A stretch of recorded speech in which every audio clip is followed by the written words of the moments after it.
Welcome! This video examines the most common LAN technology used today, Ethernet. Since its inception in the 1970s, Ethernet has evolved to meet the increased demand for high-speed LANs of today. The continued popularity of Ethernet is due to its simplicity, reliability, and low cost of installation and upgrade. Ethernet has responsibility at the lower two layers of the OSI model, the data link and physical layers. At the physical layer, Ethernet involves signals and bit streams that travel on the media between communication devices, playing a key role in connecting all end devices that operate on a local area network. Ethernet divides the data link layer into two sublayers, logical link control and media access control. At this layer, Ethernet is only implemented on the MAC sublayer.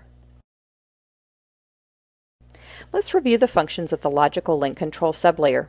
The LLC's primary responsibility is to communicate with the upper levels of the OSI stack by handling the communications between software and hardware.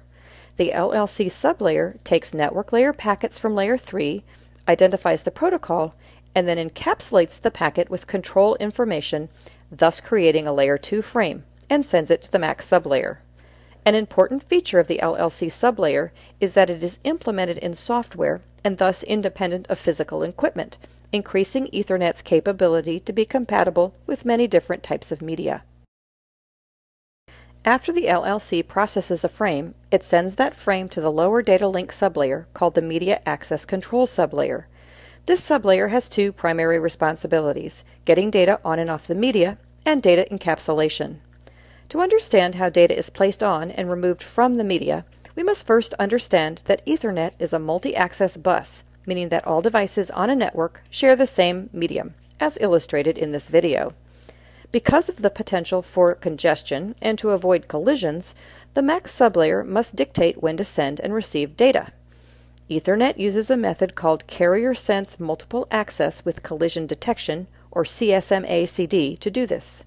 This method performs as its name implies because it senses when the network is being used and waits until the network is not in use before sending a frame. This method reduces the chance of collisions of frames on the network, as there is only one frame on the network at a time. If a collision does occur, a jam signal is sent, and each device calculates a back-off algorithm before returning to the listening before transmitting mode and attempting to transmit again. The second function of the MAC sublayer is to encapsulate data. When encapsulating data, the MAC layer adds header and trailer fields around a layer 3 data packet to create an Ethernet frame. The frame is the PDU at layer 2. The beginning of the frame, the preamble, and start frame delimiter are fields used for synchronization between sending and receiving devices. Essentially, the first 8 bytes of this frame is used to alert the receiving devices that data is following. The destination address and source address fields are used to identify the physical address of the destination and source devices, both of which are represented with 6-byte numbers. The length field is used to indicate the exact length of the frame's data field. This number is represented with 2 bytes and is used later in calculating the frame check sequence to ensure that the message was received properly. The largest field is the data field and contains the encapsulated data packet from layer 3. This field can range from 46 to 1500 bytes depending on the size of the packet received from layer 3. The last field is the frame check sequence field, represented in 4 bytes. This field is used to detect errors. The destination host calculates a frame check sequence for the frame and compares it to the frame check sequence sent in the frame by the source device. If the calculations match, no error has occurred and the message is a success. Calculations that do not match are an indication that the data has changed, therefore the frame is dropped. The frame check sequence is a useful tool provided by Ethernet to ensure accurate transmission of methods across the physical media. As you've seen, the MAC sublayer is responsible for many crucial operations when sending and receiving data through the physical medium. Let's look at how the assignment of the physical address, also called MAC address, to layer 2 frames occurs. Unlike IP addresses that are assigned by network administrators, MAC addresses are permanent and unique to every device. No 2 MAC addresses are the same. An IEEE standard ensures a unique physical address for every Ethernet device. The rules require vendors that sell Ethernet devices to register with the IEEE. When the vendor registers, they are assigned a unique identifying number known as an OUI.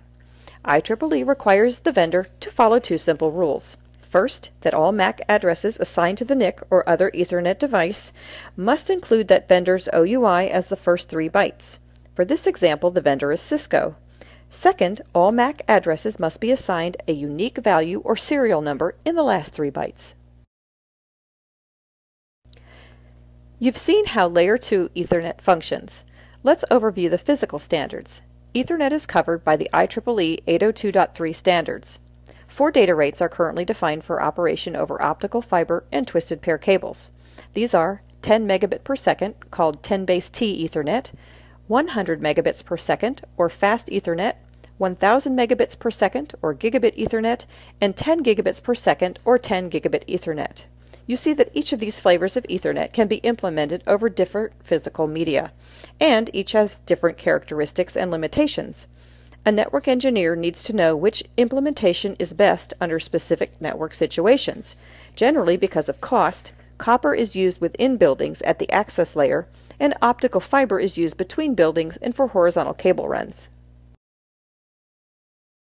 Clearly, since Ethernet is the most popular LAN protocol in use today, a network engineer needs to understand the functions of the Ethernet protocol at the data link and physical layers of the OSI model.